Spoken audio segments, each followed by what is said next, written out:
E continuando o que nós estávamos falando sobre correlações e tudo mais, eu havia dito, né, que o marketing tem origem na economia, e assim como a economia se subdivide em microeconomia e macroeconomia, o marketing também divide as suas percepções em percepções ambientais do microambiente e do macroambiente.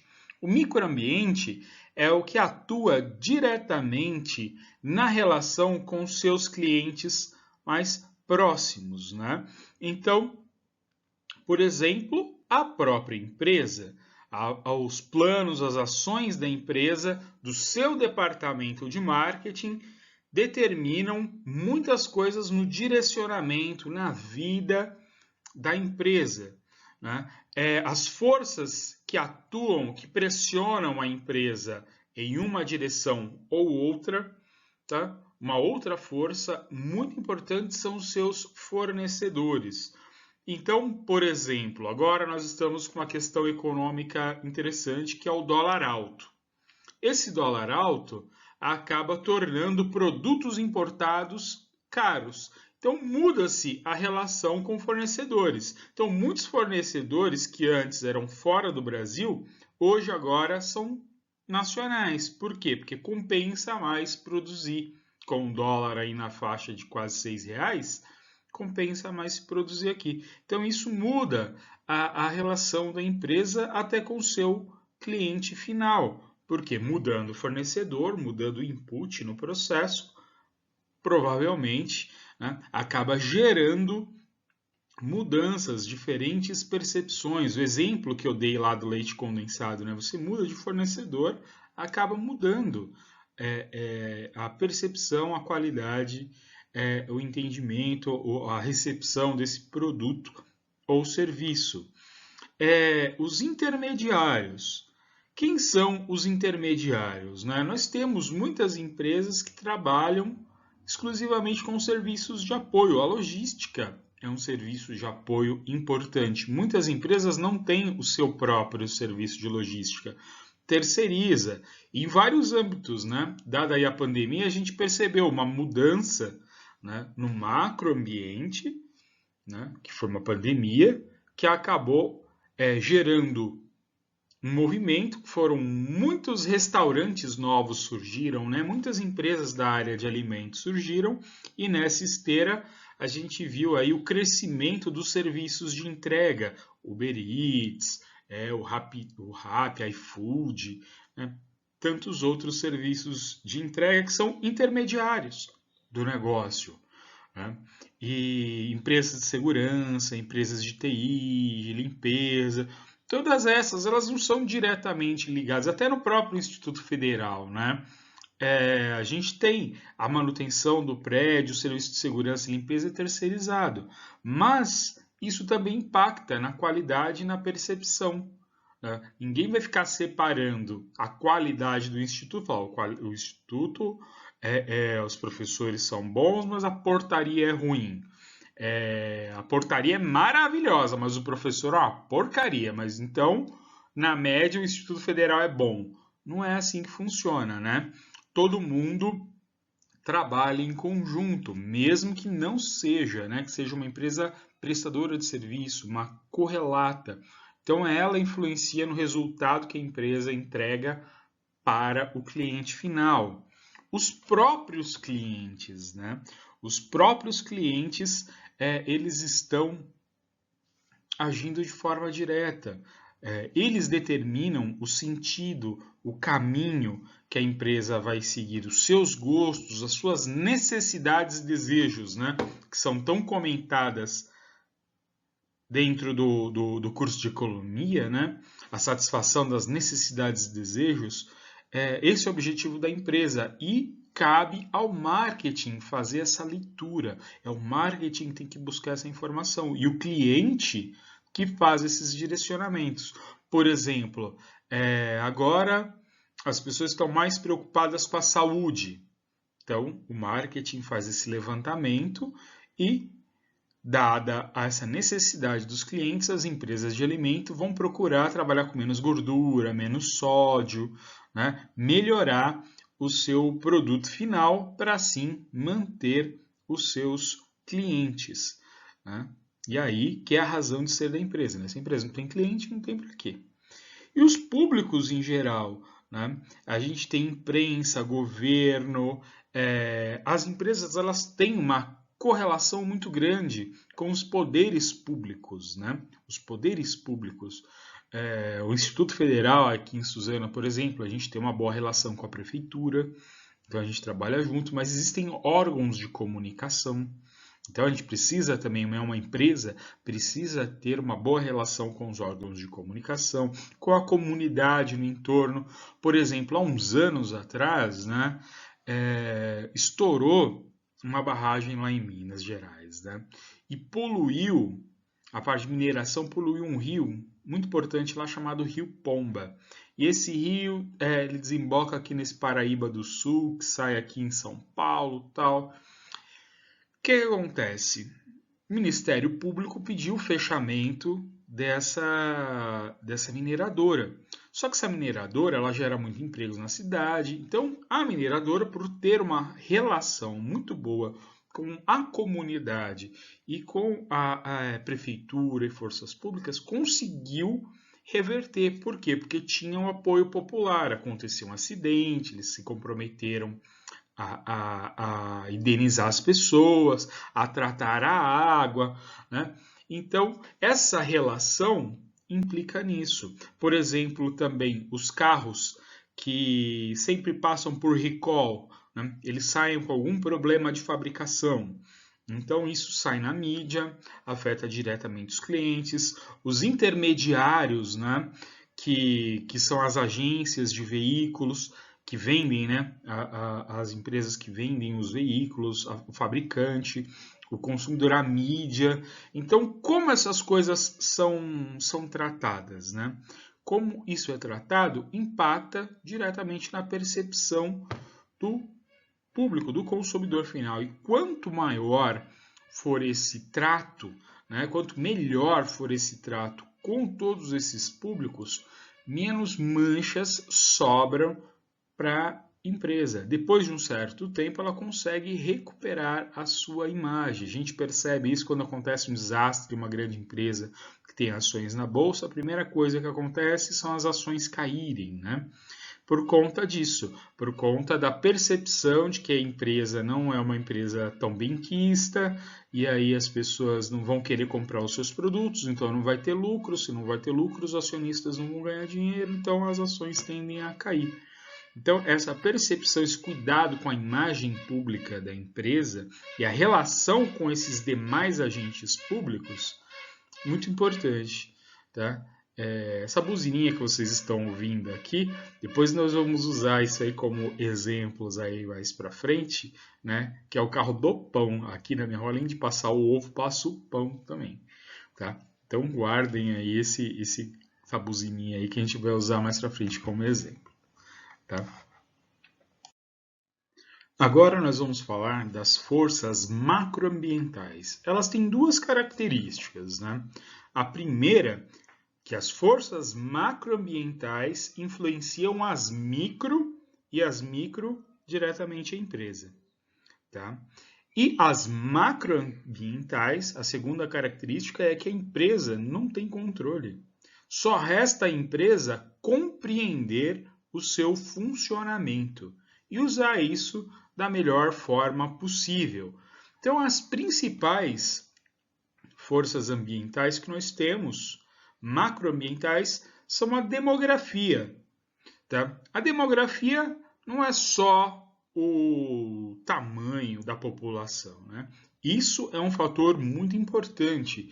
E um fator que eu costumo, né, dizer aqui nos nossos debates, que falta visão para o Estado brasileiro, para o empresariado brasileiro e tudo mais, que é o seguinte: nós temos 100 milhões de pessoas na pobreza aqui no país.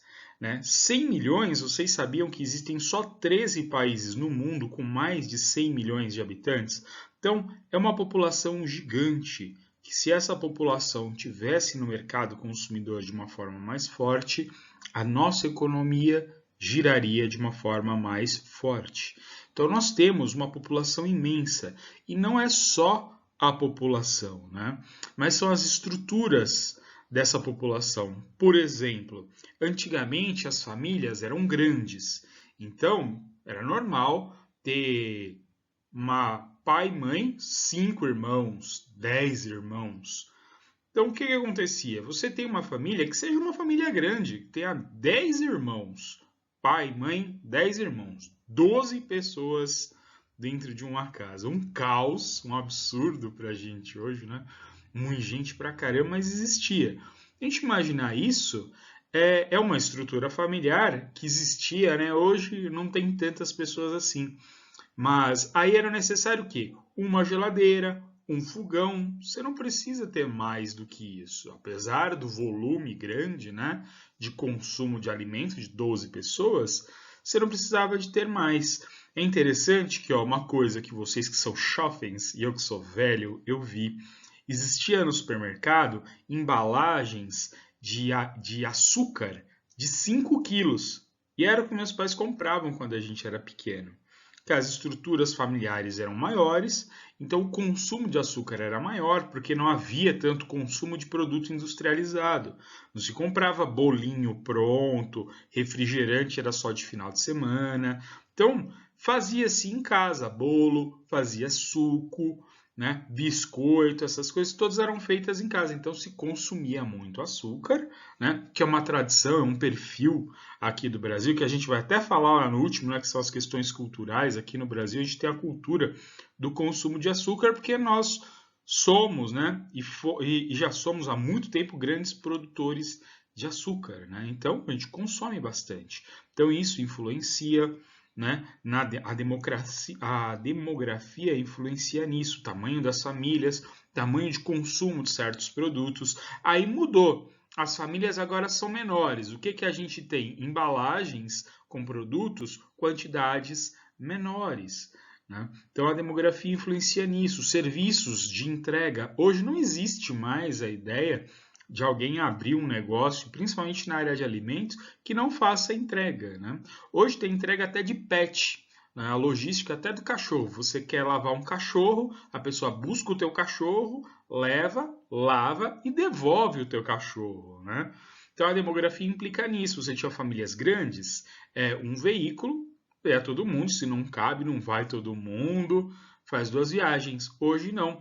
Hoje você tem o processo inverso, né? Se a gente imaginar, hoje são feitos apartamentos minúsculos, 30 metros quadrados, e tem 2 vagas de garagem. Por quê? São 2 adultos que vão morar lá, os 2 adultos têm carros. Então, a demografia impacta diretamente no perfil de como as coisas são consumidas, né? Famílias grandes, famílias pequenas, características, diversidade étnico-racial. Quando eu era criança, não existia, né, produtos voltados, por exemplo, à população negra. Óbvio que existia população negra na minha época, né? Sou tão velho assim, né? Existia aqui no Brasil, né, população negra quando eu nasci. Só que a questão esses produtos não eram direcionados a esse público. Não existiam produtos direcionados. Só em poucos salões específicos, salões de beleza específicos para a população negra, que existiam esses produtos, que na maioria eram importados. Então, por uma questão econômica, né, que é outro fator macroambiental, da ascensão das classes sociais mais baixas, tendo maior poder aquisitivo, surgem produtos, porque o marketing também trabalha nisso, né, na diferenciação de produtos. Então surgem produtos, né? Característica de consumo ainda, né? A gente falando de questão consumo de alimentos aqui em São Paulo, onde a gente mora, é fácil a gente achar nos supermercados, por exemplo, seção de comida oriental, né? É comum. Agora você vai para outro estado, eu fui para Minas Gerais não faz muito tempo, chega lá, não vai ter. Não vai ter, porque não tem população de origem asiática lá. Então, não tem esses produtos de maneira fácil, né? Em qualquer mercadinho que você chega, você encontra. Aqui em São Paulo tem. Então, as características étnico-raciais também influenciam em perfis de consumo, né? Como esses produtos são distribuídos, onde, né? A distribuição, que a gente sabe que é uma função da logística, que agrega esse valor. Por quê? Se eu mandar um pacote, os pacotes lá de lamen lá para Minas, vai ficar lá. Agora, eu mando aqui para São Paulo, para cidades onde tem maior população de origem asiática, isso vai vender mais, né? Forças econômicas, bom, aí é uma ampla gama, né? Já comentei em algum vídeo aí sobre a questão do dólar, nós estamos com o dólar alto, então isso pressiona, é bom para quem exporta, ruim para quem importa, porque quem importa paga um valor alto, quem exporta ganha bastante dinheiro porque o real está fraco, porque as commodities são tabeladas em dólar, né? Então, sei lá, não sei quanto que está o preço das commodities, mas uma commodity qualquer que seja vendida a tonelada a 100 dólares, ela é convertida, sai 500, 600 reais. Se o dólar tivesse mais barato, tivesse 3 reais, esse mesmo produto entraria no mercado nacional por 300 reais. Então, tem essas influências. Taxa de juros, né? Porque a taxa de juros influencia diretamente no crédito. O governo diminui a taxa Selic, então os bancos diminuem a taxa de juros para financiamento. Com mais financiamento, as pessoas tendem a comprar produtos valores mais altos, parcelado, financiado. Tal. Então, a taxa de juros não são as empresas que controlam, é o governo, né? O governo e o mercado vai trabalhando essa taxa de juros, impacta o microambiente, impacta a empresa, impacta o consumidor final. É uma cadeia de impactos, né? Uma cadeia de impactos nesse sentido. Bom, forças naturais. Por exemplo, agora estamos vivendo a pandemia. Então, é um risco que afeta todo o sistema produtivo, que reconfigura esse sistema produtivo, né? Então, a pandemia é uma força da natureza. A gente tem outro agora. Nós temos em São Paulo o problema de abastecimento de água, porque não choveu o suficiente. Então, isso pode ser um problema, mas pode ser uma oportunidade. Por exemplo, existem empresas que trabalham com produtos de limpeza que eles vêm em potinhos sem a água. Então, você já parou para pensar, por exemplo, um vidro de 2 litros de amaciante que você tem na sua casa? Quanto ali é de componentes químicos e quanto que aquilo ali é de água? Você tem um volume enorme de água ali. Então, se você passa a transportar só os elementos químicos e a pessoa pega em casa o frasco, coloca o elemento químico e completa com água, que existem muitos produtos de limpeza nesse sentido, você economiza em toda a cadeia, porque o volume transportado é menor, o custo da água, você pega a água da torneira, então você não vai pagar, né? Você não vai pagar pelo transporte da água. O transporte da água você paga via Sabesp, outro sistema, né? Então, o impacto na água é lavar rápidos. As empresas que têm grandes frotas precisam lavar os seus veículos. Como elas vão fazer agora? Elas precisam racionar a água, né? O preço da água vai subir, obviamente, porque é a questão de mercado. E por conta da nossa matriz energética ser das usinas hidrelétricas, com menos fluxo de água, acaba dando problema da nossa crise energética, que já é antiga, né? Já é antiga esse problema de crise energética, né? Que é ligada agora, né? Que já faz um link com o próximo item, que afeta diretamente o macroambiente de marketing, que é a tecnologia. Hoje, por exemplo, né, um grande segmento de mercado é o quê? Placas de energia solar. As pessoas instalarem placas de energia solar em casa para economizar. Isso, no início, foi só um produto que era oferecido para casas de campo, porque aí é longe para fazer instalação elétrica, um lugar no meio da roça, complicado. Você tem ali a questão de autonomia energética. Aí depois começaram algumas empresas que tinham área suficiente, capital suficiente para melhorar a sua imagem, né? Para melhorar a sua matriz energética e com isso melhorar a sua imagem, adotaram o uso de tecnologia solar, né? E então isso é um fator que vai influenciar. Hoje a gente está vendo os carros elétricos, né? Na Europa tem programas, vários países têm programas para acabar com o motor a combustão, com o motor movido a combustível fóssil. Então isso vai ter um impacto gigante no mercado de automóveis, um reflexo que as empresas que ainda produzirem veículos de combustão fóssil vão ser as grandes vilões do aquecimento solar, não, aquecimento global, né? Então isso vai ser mudado, né? Muda o discurso, a visão da empresa. A tecnologia é algo que a gente não consegue mudar. A gente tem que se adaptar. E quais são as formas, né? A gente viu aí o processo da difusão da internet, né? A difusão da internet mudando todos os processos de compra de todos os segmentos, né? Porque hoje qualquer um consegue fazer uma pesquisa rápida de preço de produtos. Eu tive um problema com a bateria do meu carro que acabou aqui na garagem. Aí veio o carro da seguradora para dar, meu carro tem seguro, veio o técnico da seguradora para dar uma carga, para eu poder ligar o carro e tirar o carro e ir fazer a manutenção, né? E comprar outra bateria, coisa e tal. E aí a própria empresa de seguros me ofereceu uma bateria nova. Eu fiquei meio cismado, falei, esses caras aí agora, com uma bateria até que os caras vão meter a faca, né? Vão cobrar muito mais caro. Eu entrei rapidinho no mercado, no Google, e fiz uma pesquisa daquele modelo de bateria, enquanto conversava com o técnico. E aí a diferença de preço era muito pequenininha, sabe? Deu diferença de R$ 5 entre o que o técnico da seguradora ia me vender a bateria para instalar e o outro lugar que eu tinha visto a bateria. Eu falei, bom, por R$ 5 eu não vou ir lá, perder tempo e gastar. O cara já está aqui e já faz.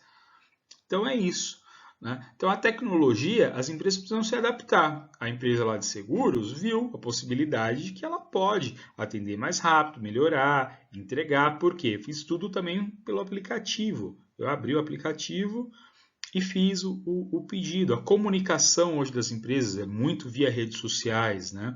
Vocês sabem melhor do que eu, que vocês são mais jovens, que hoje grande investimento em publicidade, né, é feito onde? No Instagram, nas redes sociais. Perdeu a TV, perdeu muito investimento. Por quê? Porque foi percebido, o marketing conseguiu perceber o seguinte, que é possível segmentar o mercado, encontrar públicos específicos e divulgar ali, melhor do que fazer uma divulgação aberta. Numa TV Globo, por exemplo, milhões de pessoas com perfis completamente diferentes assistem. Agora, se o cara é um fabricante de produtos esportivos, ele anuncia no perfil de um esportista, né? E aí, quem segue o esportista? O cara lá que faz esgrima. Só quem gosta de esgrima. Eu nem sei o nome dos caras que fazem esgrima. Espeto para mim é de churrasco e olha lá o preço da carne que tá, nem de churrasco. Então, a tecnologia está aí. E as empresas também têm os seus departamentos de pesquisa e desenvolvimento, né? Que aí elas agregam novos conhecimentos, novas tecnologias ao seu produto. E não precisa ser coisas assim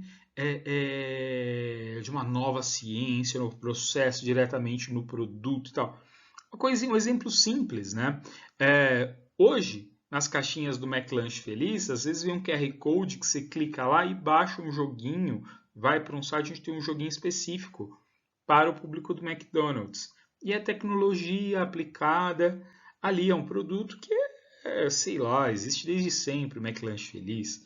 Não mudou a fórmula do McLanche Feliz. Mas sim, existem as pesquisas para mudar as fórmulas, para aprimorar as fórmulas de produtos. E até se muda o sabor, a textura, dado a processos. Tá? Por último aqui a gente tem os fatores culturais. É muito difícil, né, uma empresa conseguir mudar fatores culturais, mas não é impossível, né? Faz pouco tempo que eu li uma matéria no site da BBC falando sobre a culinária no Brasil, que 60% das receitas do Brasil vão leite moça, vou falar a marca lá que no outro vídeo eu não falei, né? Leite menina ou leite moça. O leite moça, vai leite moça. E isso se dá graças ao quê?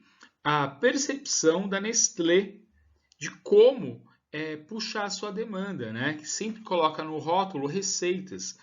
E hoje, até minha mãe entra no YouTube e procura receita.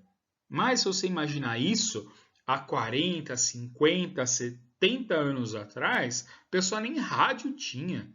Imagina ter acesso a livro, coisa caríssima era livro. Então não tinha assim fácil receita. Eu lembro que minha mãe tinha caderninho de receita, que ela anotava a receita das amigas, né? Então ela anotava aquelas receitas. Essas receitas vindo no rótulo ajudaram a melhorar a melhorar, né? Do meu ponto de vista, que eu gosto, né? Ajudaram a melhorar a culinária, né? Aqui no Brasil e a melhorar demais as vendas do leite condensado. Então, puxou muito. Conforme eu falei, a gente tem a cultura do açúcar aqui, né? É histórico, é um ciclo econômico histórico do Brasil, né? O ciclo do açúcar. E eu tenho uns amigos africanos que a gente sempre conversa tal. E é interessante que, por exemplo, na África quase não tem doces, não tem costume, né? E eu falo África, eu sei que é um continente, porque eu tenho amigos de vários países e eu sempre pergunto para eles, né? Em diversos países não se tem o costume de comer doce. Aqui no Brasil a gente faz doce de tudo. Tem doce de tudo quanto é fruta, porque o açúcar é abundante. Então, por conta desse fator cultural nosso, nós temos açúcar, a gente faz doce de tudo e consome muito açúcar. Então, outros países entendendo isso, usam essa força do macroambiente em favor delas. O caso do leite condensado. Então, tem vários aspectos, né, culturais que pressionam o microambiente e acabam pressionando a relação das empresas com os seus clientes internos e externos. Nós temos uma forma de tratar as pessoas que é diferente, que causa conflito. Empresas multinacionais, né, que vêm aqui quando elas vieram as primeiras vezes, né, a forma como se relacionava patrão-empregado. Então, tudo isso pressiona, né, interage no macroambiente de marketing. Fatores culturais influenciam no consumo, e a gente fala assim de um aspecto, eu falo aqui, né, do açúcar, uma cultura brasileira. De cima a baixo, a gente gosta de tudo com muito açúcar. Tanto que se vocês assistirem esses programas dos Masterchefs da vida aí, de culinária, o pessoal sempre fala, o doce está com muito açúcar, com muito açúcar. Que a gente é brasileiro, a gente taca açúcar mesmo. É normal. Outros países do mundo, o açúcar é caro, então o cara não soca açúcar nas comidas, né? Então o paladar fica diferente, a percepção é diferente, né? Então existem, né? A gente tem uma questão cultural também, que a gente tem aquela relação das marcas nacionais e as marcas multinacionais. Como a gente tem uma mentalidade de colônia ainda, a gente tende a achar marcas internacionais melhores do que as nacionais. Então, todas essas coisas são fatores que influenciam na percepção do mercado, na percepção das empresas feitas pelos clientes, certo? Então, espero que eu tenha esclarecido alguma dúvida aí, alguma coisa. E qualquer dúvida, crítica ou sugestão, entre em contato comigo lá no horário de atendimento aluno ou manda um WhatsApp que é até mais rápido. Tá bom, pessoal? Um abraço.